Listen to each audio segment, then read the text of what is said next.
আসসালামু আলাইকুম দর্শক, কেমন আছেন? আলহামদুলিল্লাহ আমি ভালো আছি। রাত্রে চলে আসলাম, দিনে তো সময় পাই না, তা রাত্রে আম্মাই খামু সাথে নিয়ে আসলাম শুকনো মরিচ ভাজা।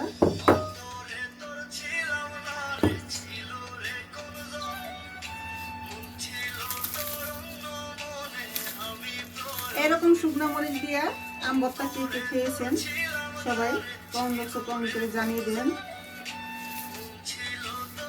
যারা খাইছেন তো খাইছেন, যারা খান না আমাদের বাসায় চলে আসেন আম ভর্তা খাইতে।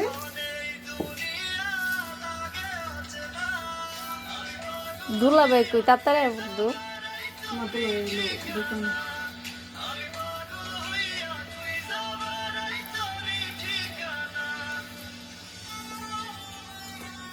শুকনো মরিচগুলো সুন্দর করে এইভাবে লবণ দিয়ে গুঁড়া করে নিলাম।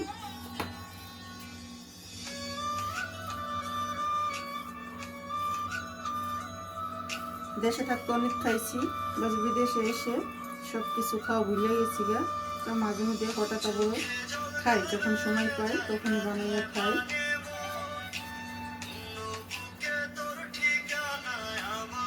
সবচেয়ে সর্ষে দিয়া আম ভর্তা বেশি মজা।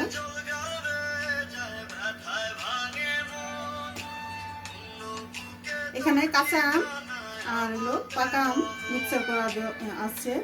আমার একটা রং উঠে গেছে গা, তাই দুইটা মিক্সার করে বানালে বেশি মজা হয়। আবার কাঁচাটার মজা আলাদা, এটার মজা আলাদা, তাই আমি দুটো মিক্সার করে দিচ্ছি। শুকনো মরিচগুলো এখানে দিয়ে দিলাম, গুঁড়োগুলো। এখন দিয়ে দেবো একটু সরষের তেল অল্প করে।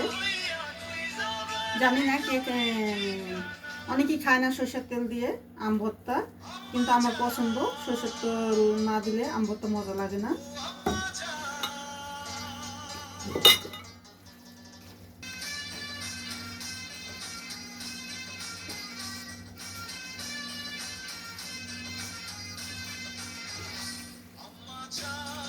ছোটবেলার কথা মনে পড়ে যায় আম্মা আসলে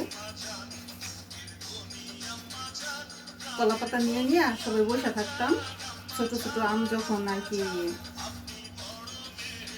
বৃষ্টিতে পড়তো, ঝড় বৃষ্টি হলে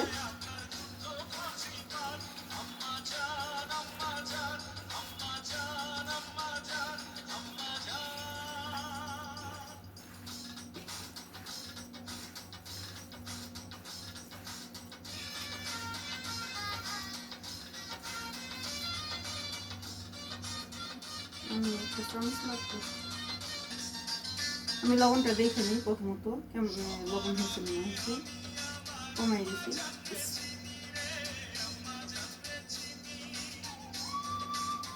অনেক মজা হয়েছে আলহামদুলিল্লাহ। আম ভর্তাটা মাখা কেমন হলো সবাই কমেন্ট বক্সে কমেন্ট করে জানিয়ে দেবেন। ভালো লাগলে লাইক দেবেন, শেয়ার করবেন, কমেন্ট করবেন। আমার ইউটিউব চ্যানেল আছে, ইউটিউব চ্যানেলে চাইলে আমার পুরো ভিডিও দেখতে পারেন। রান্নার ভিডিও আছে, ব্লগ ভিডিও আছে, সব ভিডিও কম বেশি আমি ছাড়ছি। আগের আইডিটা আমার নষ্ট হয়ে গেছে।